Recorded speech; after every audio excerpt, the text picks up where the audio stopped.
నాన్నా అమృత, ఈ గొలుసు ఎలా ఉందమ్మా? ఇప్పుడు నాకు ఈ గొలుసు ఎందుకు నాన్నా? పర్వాలేదమ్మా. ఆడపిల్లలకి బంగారు నగలంటే చాలా ఇష్టం. అందరూ తమ స్తోమతకు తగ్గట్టుగా వేసుకొని కాలేజీకి వెళ్తారు. నేనేదో రోల్ గోల్డ్ చైన్ వేసుకెళ్తాను కన్నానా. 10 మందితో హాస్టల్లో ఉండి చదువుకునేదానివి. ఆ మాట ఈ మాట మాట్లాడుకున్నప్పుడు అమృత ఎప్పుడు రోల్డ్ గోల్డ్ నగలు వేసుకుంటుందని ఎవరైనా అంటే నువ్వు చిన్నబుచ్చుకొని బాధపడతావు. అందుకేనమ్మా, తీసుకో. థ్యాంక్స్ నాన్నా.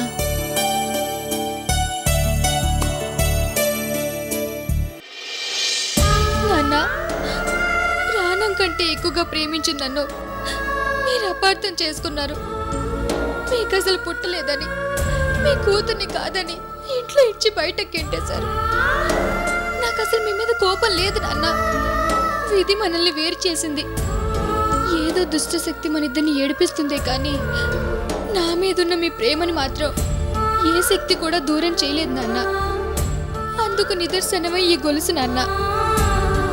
మీ ప్రేమ గుర్తుగా నాకు ఇచ్చిన ఈ గిఫ్ట్లే నన్ను ప్రతిసారి కష్టాల నుంచి కాపాడుతూనే వస్తున్నాయి నాన్న. నాకు వేరే దారి లేదు నాన్న. మీ ఆశయాన్ని నిలబెట్టడం కోసం మీ ప్రేమను తాకట్టు పెట్టాల్సి వస్తుంది నాన్న. నన్ను క్షమించండి నాన్న.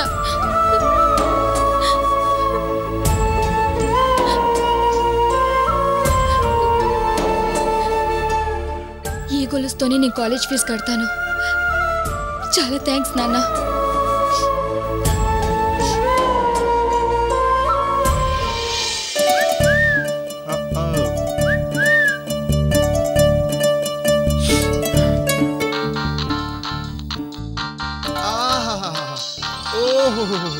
నా ఢిల్లీ డార్లింగ్ ఫోన్ చేసింది. పెళ్లి విషయం అయింటది.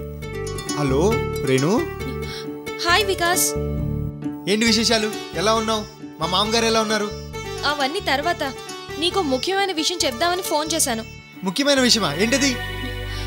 మన పెళ్లి విషయం. పెళ్లి విషయమా? అమ్మా, నానా, రేఖ. ఏమైందిరా? రేణు పెళ్లి విషయం అంటుంది నానా. మాట్లాడు. హలో వికాస్, డాడీకి మన ప్రేమ గురించి చెప్పాను. చెప్పేసావా? ఏమన్నారు? అలాగే పెళ్లి విషయం కూడా చెప్పేశాను. పెళ్లి విషయం కూడా చెప్పేసావా? నీ గురించి, మీ ఫ్యామిలీ గురించి, అందరి గురించి చెప్పాను. మా ఫ్యామిలీ గురించి కూడా చెప్పేసావా? అయితే మరి పెళ్లి ఇప్పుడు డేట్ ఫిక్స్ చేశారా? ఢిల్లీలోనా, హైదరాబాద్లోనా? ఇక్కడైతే బాగుంటుందని చెప్పరా. హలో. చాలా థ్యాంక్స్ రేణుక. ఇంత తొందరగా మన ప్రేమ గురించి చెప్తావని నేను అస్సలు ఎక్స్పెక్ట్ చేయలేదు. వికాస్, ముందు నేను చెప్పేది వినకుండా మాట్లాడతావేంటి? సరే చెప్పు. అవును రేణు, మీ డాడీకి నా ఫోటో చూపించావా? ఏం చెప్పారు? హ్యాండ్సమ్ గా అని చెప్పారా? వికాస్, ముందు నేను చెప్పేది వినవా? రేణు, నీ నోటితో ఈ మాట వినాలని ఎన్ని రోజుల నుంచి వెయిట్ చేస్తున్నానో నీకు తెలియదు రేణు. నన్ను మాట్లాడినవ్వవా? ఇంకా మాట్లాడదే ఉంది. మీరు అంతా అన్ని విషయాలు చెప్పేశావు కదా. వికాస్, నన్ను ఇరిటేట్ చేయకు. ముందు నేను చెప్పేది విను. రేపు పెళ్ళయ్యాక నువ్వు ఇరిటేట్ అయితే నిన్ను కూల్ చేయడానికి నా దగ్గర బోల్డ్ చిట్కాలు ఉన్నాయి. నిన్నే కాదు, మీ నాన్నని కూల్ చేయడానికి కూడా ఈ అల్లుడి దగ్గర బోల్డ్ అన్ని చిట్కాలు ఉన్నాయి. వికాస్, ఒక్క నిమిషం నేను చెప్పేది వింటావా? ఒక్క నిమిషం ఏంటి రేణు? జీవితాంతం నీతోనే, నీ పక్కనే ఉండి ఫుల్ టాక్ టైం రేణు. నిన్ను పెళ్లి కూతురులా చూడాలని ఇక్కడ అమ్మ కలలు కంటుంది రేణుక. నిన్ను వదిలాలని పిలవాలని ఇక్కడ రేఖ ఆరాట పడిపోతుంది. ఇక నానైతే అయ్యో నువ్వు మా ఇంటి మహాలక్ష్మి అని ఇంటింటికి ఫోటో పట్టుకొని తిరుగుతున్నాడు పిచ్చి పిచ్చిగా.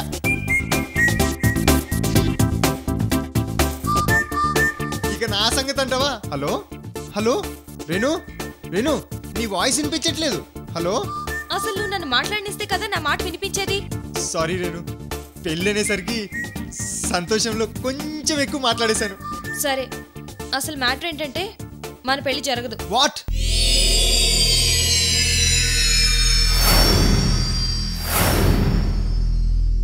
మన పెళ్లి జరగదా?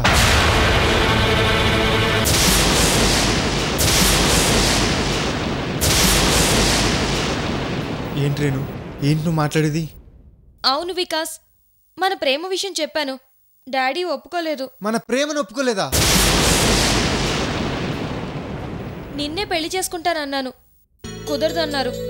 ఏంటి కుదరదా? నీ గురించి, మీ ఫ్యామిలీ గురించి చెప్పాను. అసలు ఒప్పుకోలేదు వికాస్. ఇన్ని చెప్పినా ఒప్పుకోలేదా? ఇప్పుడు ఎలా రేణుక? అలా అని నాన్న కాదనరు. ఆయన మీద నాకు నమ్మకం ఉంది. ఎప్పటికైనా ఆయన్ని ఒప్పించి పెళ్లి చేసుకుంటాననే కాన్ఫిడెన్స్ నాకుంది. నీ క్యారెక్టర్ మంచిదని చెప్పాను. నీకెలాంటి బ్యాడ్ హ్యాబిట్స్ లేవని చెప్పాను. ఇన్ని చెప్పినా ఒప్పుకోలేదా? ఒప్పుకోలేదు వికాస్. స్టేటస్ హోదా ఉంటేనే ఒప్పుకుంటానని చెప్పారు. ఇప్పుడు ఎలా రేణుక? ఏదో విధంగా డాడీని ఒప్పించడానికి ప్రయత్నిస్తాను. నువ్వు కూల్గా ఉండు, ఓకే? అలాగే, బాయ్. బాయ్. దీని వెయిట్ చూడండి.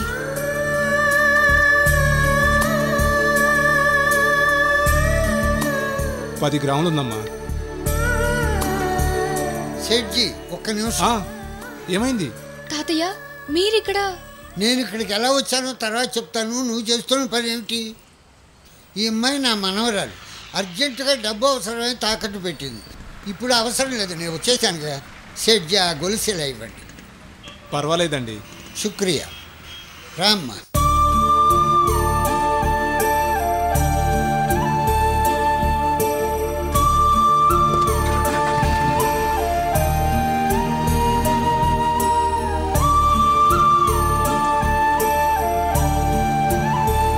గొలుసు తాకట్టు పెట్టే అవసరం ఏమొచ్చిందమ్మా?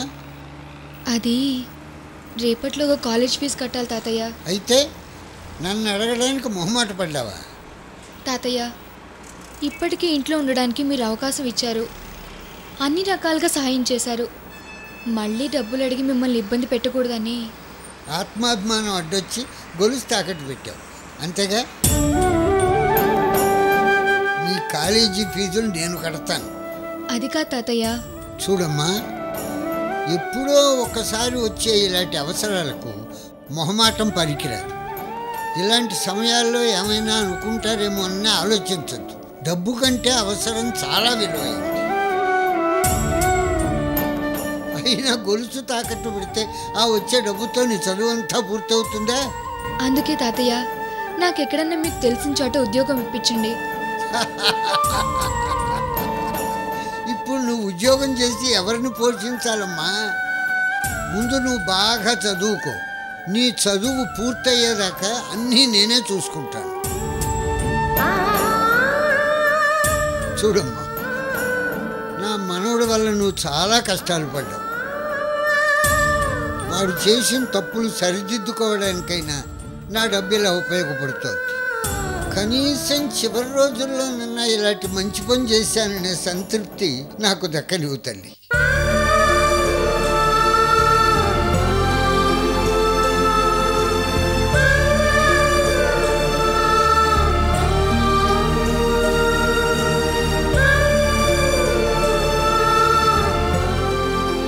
చాలా థ్యాంక్స్ తాతయ్య. థ్యాంక్స్ ఎందుకమ్మా?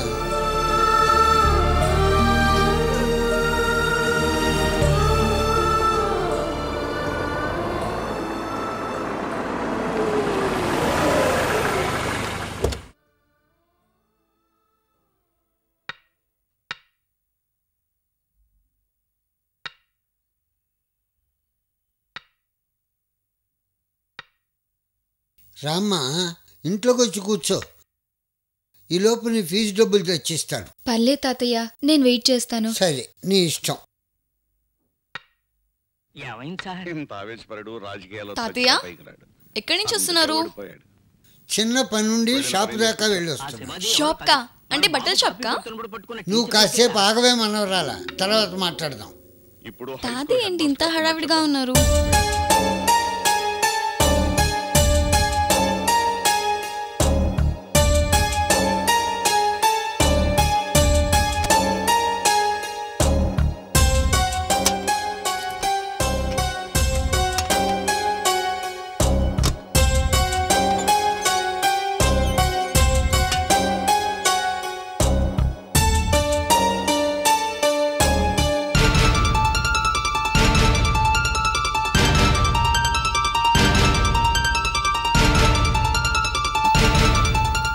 One, 2, 3, 4, 5, 6, 7, 8, 9, 10.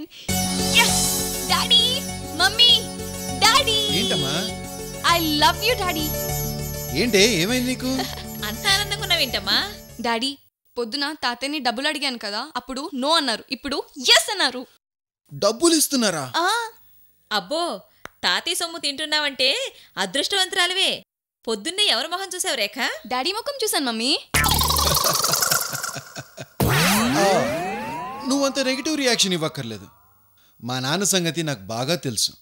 బుద్ధి బుల్డోజర్ అయినా మనసు మల్లెపు. పోనీలేండి, మీకివ్వకపోయినా మనవరాలకైనా ఇస్తున్నారు, సంతోషమే. నాన్న వస్తున్నారు. తాతయ్య చాలా థ్యాంక్స్ తాతయ్య. దేనికమ్మా? డబ్బులు ఇస్తున్నందుకు. ఈ డబ్బులు నీకు కాదమ్మా, మరి అమృతకి.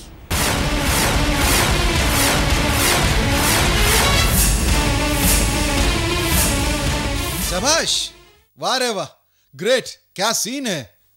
ఏమిట్రా నీ భాష? భాష కాదు నాన్న, బాధ, ఆవేశం, ఆక్రోశం, ఆవేదన. అర్థమయ్యేలా చెప్పు. ద గ్రేట్ భుజంగరావు మనవరాలు స్వయంగా తాతయ్య నేను ఒక కొత్త డ్రెస్ కొనుక్కుంటాను, ఒక్క 1000 రూపాయలు ఇవ్వండి అంటే నోనో అని 100 కారణాలు చెప్పి మరీ పంపించేశారు. పాపం ఈ పసిదాని మనసు ముక్కలు చేశారు. ఇప్పుడు మీరు బీరువాలో డబ్బులు లెక్క పెట్టడం చూసి అమ్మా నాన్న తాతయ్య నాకు డ్రెస్కి డబ్బులు ఇస్తున్నారని ఆనందంతో ఎగిరి గంతులేసింది. పాపం ఈ పసిదాని మనసు మళ్ళీ నో అని చెప్పి ముక్కలు చేశారు.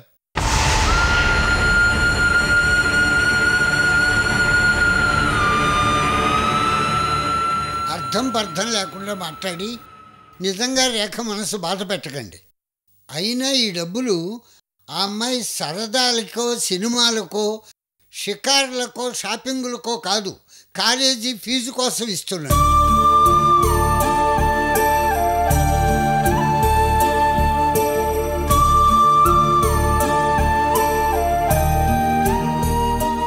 డబ్బులు గుంజటానికి ఆ అమ్మాయికి ఈ వంకే దొరికింది. ఆ అమ్మాయి అడగలేదు, నేనే ఇస్తున్నాను. మీరు ఇలా చంకనెక్కించుకుంటే రేపు ఆస్తి అడుగుతుంది, రాసిచ్చేస్తారా? అడగడం ఎందుకు? నైస్గా దానికి దీనికి అని ఇలాగే మొత్తం ఆస్తి అంతా కాజేస్తుంది.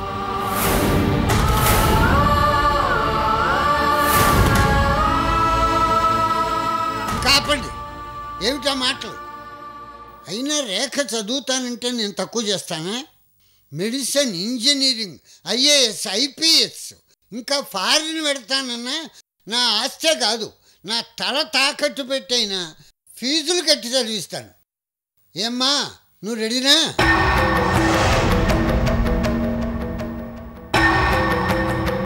లేకపోతే ముష్టి 1000 రూపాయలకి ఇంత డిస్కషన్ పెడతారా? మ్యాటరు 1000 కాదు నాన్న, సొంత మనవరాల్ని కాదని పరాయిదానికి ఇస్తున్నారు అంటే ద గ్రేట్ భుజంగరావు గారి వంశం పరువు పోయింది నాన్న.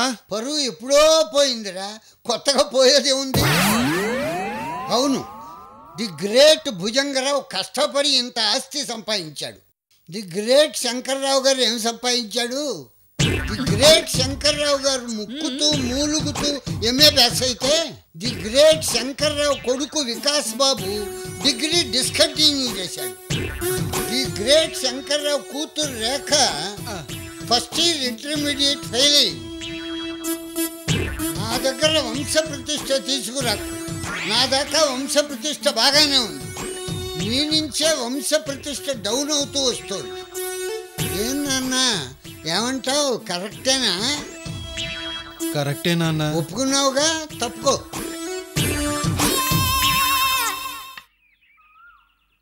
ఇదిగో అమ్మా.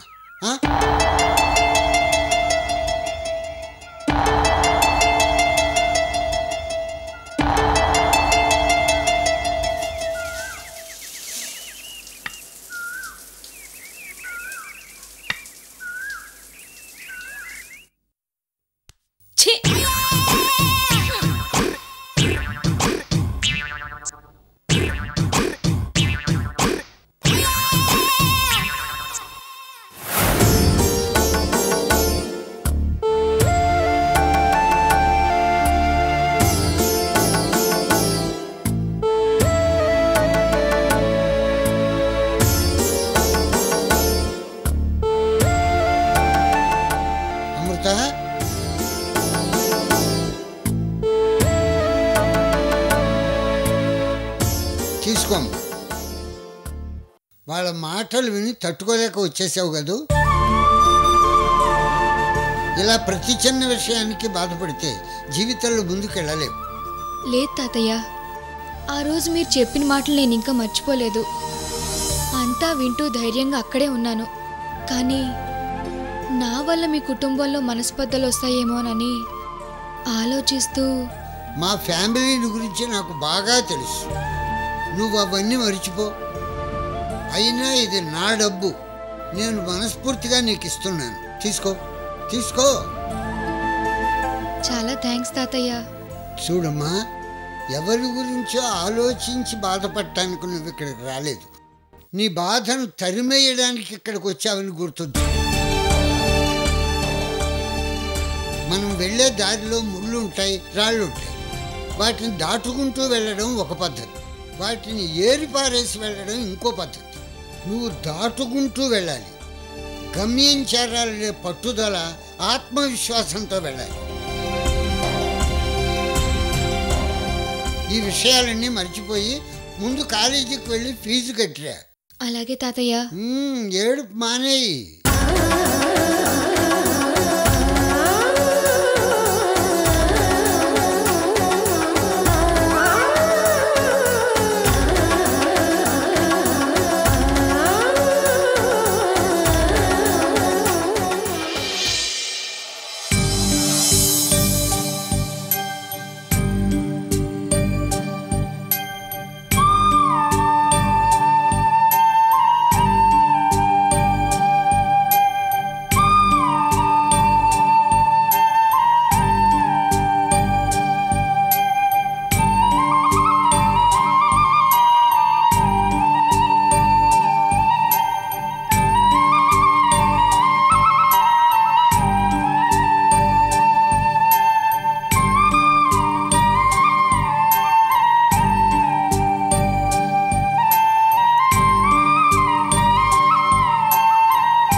కాస్త మజ్జిగ తీసుకొస్తాను, తాగుతారా?